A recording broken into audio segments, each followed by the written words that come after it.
chance na makita at tumira sa mundong ibabaw. I wanted to take this opportunity upang maipahayag ko ang aking taus-pusong pasasalamat at pagmamahal. You are the most amazing mother anyone could ever ask for, and I am truly blessed to have you in my life. Sorry kasi hindi ko nasasabi at napaparamdam sa'yo how grateful I am for everything you have done for me. Kasi hindi naman ako expressive na tao.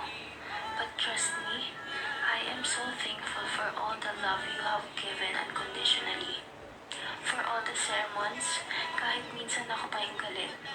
At sa lahat ng paghihirap na ginawa mo para maibigay ang wants and needs ko. Na alam kong hindi madali for you kasi ikaw lang mag-isang nagtataguyod sa akin.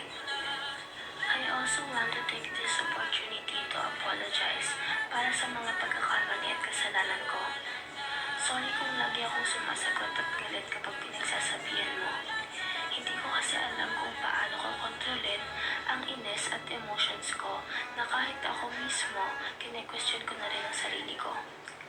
Lagi kong tinatry yung best ko na kumalma everyday na magkakaroon tayo ng pagtatalo in order to refrain myself from disrespecting you na alam kong at the end of the day, pagsisisihan ko.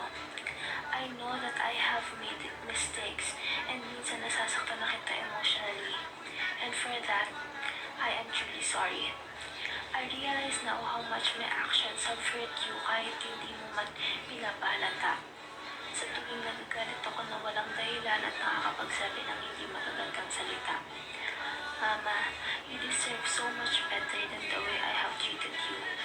I hope someday, matuto akong mula sa mga pagkakamali ko at sa mga pangaral na binibigay mo sa akin. At maging mas mabuting anak. Sorry if hindi ko kayang maging open sa'yo tungkol sa mga nangyayari sa akin. At sa mga pinagdadaanan ko dahil takot ako na baka hindi mo maintindihan. Kaya mas pinipili ko na lang na i-keep sa sarili ko. I hope someday we can say what we really want and what we really feel kasi tayong dalawa lang din naman ang magdadamayan sa buhay. Mama, salamat sa walang sawang pag-unawa at pagmamahal kahit minsan sumusobra na ako.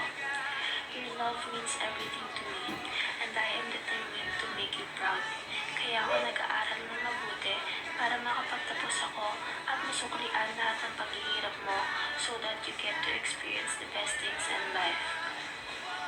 I want nothing but the best for you, Mama. You deserve every bit of happiness in this world. Wala akong ibang hiling kundi for you to have good health, your safety, and ang kasiyahan mo. Words could never truly express just how much you mean to me and how much I love you. In advance, Happy Mother's Day and Happy birthday, Mama. I love you. Sincerely, Kate. I love you too, anak. I'm proud of you. Nandito lang si Mama para sa mga